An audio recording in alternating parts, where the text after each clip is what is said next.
Bonjour à tous et bienvenue à la dernière vidéo de la partie consacrée à la cinématique des fluides. Nous en sommes à la sixième et ici nous allons parler du potentiel complexe et la notion de fonction de courant. Alors sans plus tarder, déjà aussi ce que je voulais vous aviser, c'est que après cette partie, on va engager une longue série sur des exercices corrigés. Donc je vais confectionner une fiche de travaux dirigés où je vous mettrai soit en description d'une des vidéos de la chaîne, toujours sur la partie mécanique des fluides. Donc vous allez sur la partie playlist mécanique des fluides, vous allez voir, je vais mettre en lien dans une description d'une des vidéos, je vais mettre la fiche de TD en format PDF et, ce sera ces exercices qu'on fera le long de cette longue série de vidéos sur les exercices corrigés en cinématique des fluides avant d'engager bien d'autres parties. On va également introduire d'autres parties de la mécanique. Je pense que si le temps me le permet et si Dieu le permet également, on fera la mécanique du solide rigide. On verra également la mécanique des milieux continus et un peu de mécanique rationnelle. Donc aujourd'hui, on verra la notion de potentiel complexe. Le potentiel complexe est une fonction qui dépend de la variable complexe et qui est utilisée en mécanique pour décrire de façon générale le comportement d'un fluide, pour analyser son comportement, parce qu'il recense deux informations globales que sont le potentiel de vitesse et la fonction de courant. Donc, comme vous avez dit, en fait, le potentiel complexe, c'est cette notion, c'est cette fonction qui est notée f de z et dont la partie réelle est le potentiel des vitesses et la partie imaginaire n'est rien d'autre que la fonction de courant qu'on va appeler psi. Donc là, vous avez le potentiel des vitesses. Donc si je dis partie réelle de f de z qui est égal à phi, c'est lui qu'on appelle potentiel de vitesse. Et la partie imaginaire n'est rien d'autre que la partie imaginaire de f de z qu'on appelle psi, c'est ce qu'on va appeler la fonction de courant et qui est intimement liée à la notion de ligne de courant. Pourquoi? Parce que pour les lignes de courant, la fonction de courant en fait garde une valeur constante le long d'une même ligne de courant, ce qui permet de différencier vraiment chaque ligne de courant en termes de grandeur scalaire. Donc maintenant, vous savez déjà comment on fait pour trouver la fonction de le potentiel de vitesse. Vous écrivez juste V qui est égal à moins gradient de phi. Donc on est bien sûr ici dans un écoulement irrotationnel. Donc on a rotationnel de V qui est nul. Donc V égale à moins gradient de phi et à partir des écritures des composantes de V et de moins gradient de phi, vous pouvez remonter à la détermination de votre potentiel des vitesses. Mais ce qui va plus nous intéresser ici sera la fonction de courant. Déjà, dans la vidéo précédente, on a vu comment le faire, comment faire pour déterminer la fonction de courant. On va supposer ici, par exemple, prenons en coordonnées cartésiennes, un écoulement bidimensionnel. Bon, je prends les variables x et y. Donc, j'ai Vx qui est une fonction de x, y. Je vais le prendre permanent également. Donc, pour ne manier que les grandeurs d'espace, j'ai Vy qui est une autre fonction de x et y. OK. Maintenant, donc là, j'ai mon écoulement plan. On sait, d'après la vidéo précédente, que les lignes de courant sont déterminées en résolvant l'équation dx sur Vx égale à dy sur Vy. Donc, il en aurait été de même si j'étais en coordonnées cylindriques, j'aurais eu Vr qui est une fonction de r et de θ et Vθ qui est une autre fonction de r et de θ. Et ici, pour avoir la fonction de courant, j'aurais eu dr sur Vr qui est égal à r dθ sur Vθ. Donc, c'est ce que j'aurais résolu pour avoir ma ligne, l'équation de la ligne de courant plutôt, pas la fonction de courant. Maintenant, on va parler un peu de mathématiques. Là, on va voir le critère de Cauchy-Riemann pour écrire la différentielle d'une fonction quelconque. Donc, si je prends ma fonction f de x, y, la différentielle de ma fonction peut s'écrire comme étant a de xy dx plus b de xy dy si et seulement si la condition de Cauchy est respectée, c'est-à-dire dérivée partielle de a par rapport à y est égale à la dérivée partielle de b par rapport à x. tout simplement. Ceci, c'est la condition de Cauchy-Riemann. OK. Donc, je ne sais pas si ça 2n ou pas. Bon, OK. Je m'excuse, Riemann. Donc là, on a la condition de Cauchy-Riemann.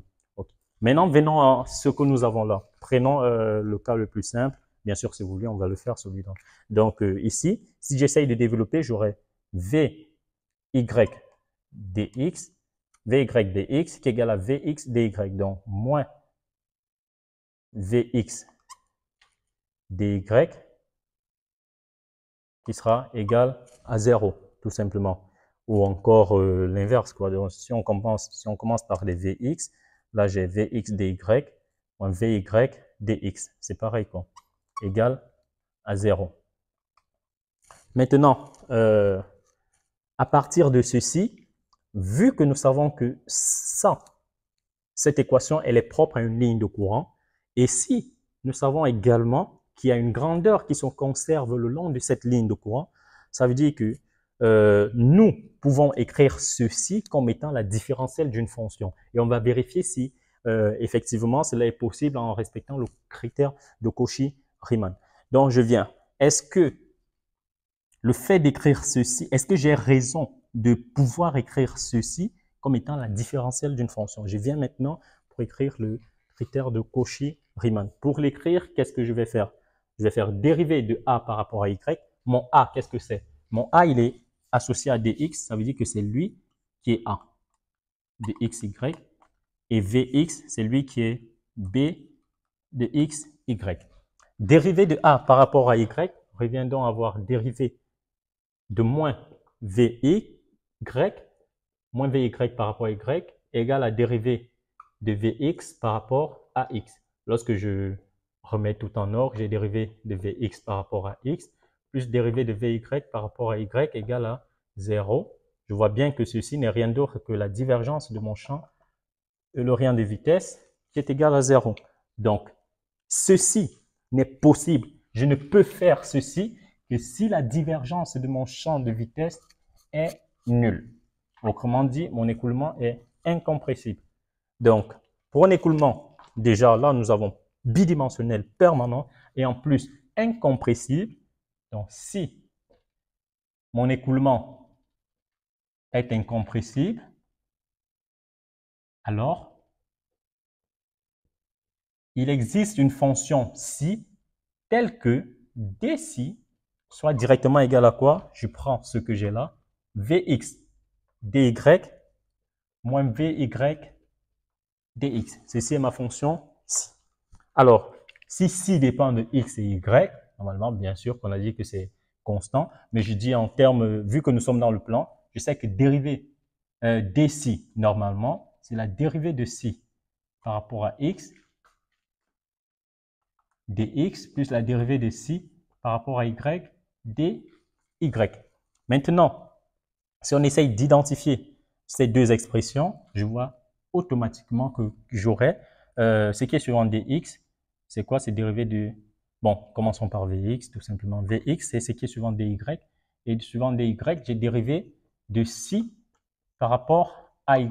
Et là, j'ai Vy qui sera lui égal à quoi? Ce qui est suivant dx. Bon, avec le signe moins, je le mets là, ça fait moins dérivé de psi par rapport à x. Donc voilà le système qui va vous permettre de déterminer les équations des lignes,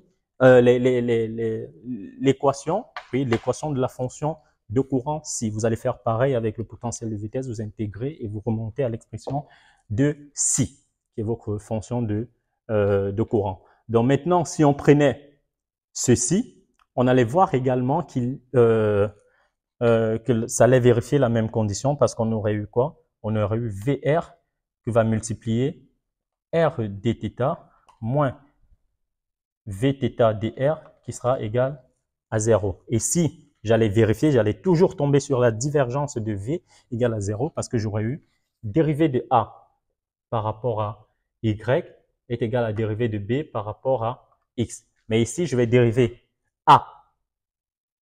Bon, là, par exemple, ma fonction allait dépendre de R et de θ. Ça veut dire que je vais dériver A par rapport à θ et je vais dériver B par rapport à R. A, c'est qui là-bas? A, c'est celui qui est avec dr. dr, c'est moins vθ. Ça veut dire que j'aurai dérivé de moins vθ par rapport à r qui sera égal à dérivée de rvr par rapport, par rapport à θ qui sera par rapport à r ici. Donc, je me retrouve avec dérivée de rvr par rapport à r plus dérivée de vθ par rapport à θ égale 0.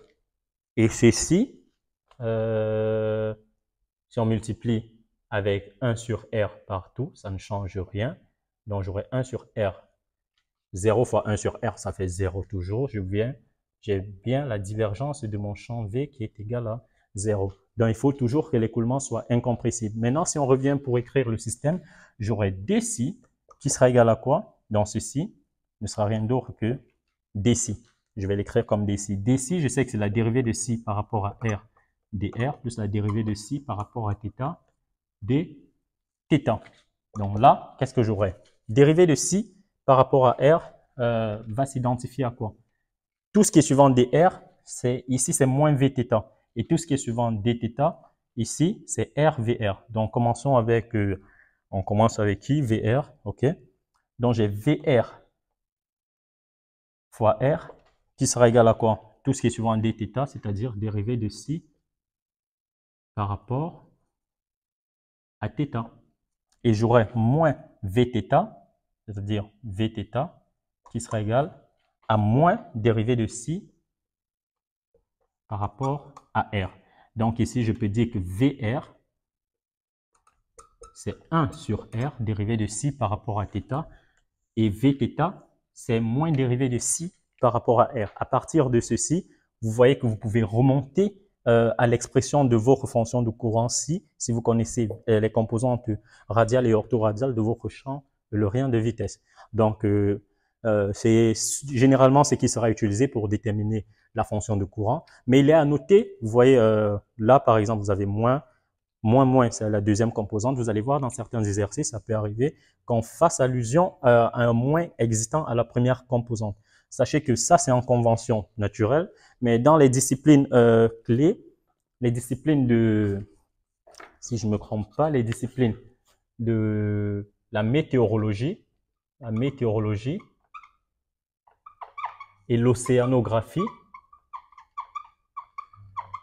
pour décrire la fonction de courant lorsqu'on a une cartographie des vitesses, alors on va utiliser plutôt dans leur fonction de courant. Bon, si on l'appelle, je sais pas, disons si étoile, sera tout simplement le moins si qu'on utilise ici. Du coup, en océanographie, ce qu'on va utiliser, on aura Vx qui sera égal à moins dérivé de si par rapport à y, et Vy qui sera égal à moins à dérivé de si par rapport à x, tout simplement. Pareil ici, on aura juste le moins là et le moins il disparaît là. C'est juste une convention de signes, mais bon, un signe moins, ça change pas grand-chose, quoi. Ça change pas grand-chose. Donc, on reste toujours dans la même convention. Vous savez maintenant d'où ça sort. Vous pouvez essayer de redémontrer cela. C'est pas vraiment compliqué. Il faudrait juste vous rappeler du critère de Cauchy-Riemann, et de savoir identifier composante après composante. Bon, de savoir identifier l'écriture de deux relations quelconques. Donc, ce sera tout pour la fonction potentielle et le potentiel complexe et la fonction de courant. On se donne rendez-vous dans la séance d'exercice pour amorcer tout ce qui a été vu comme notion durant la cinématique des fluides. C'était Martin Rémy et je vous remercie pour votre aimable attention. À plus, portez-vous bien.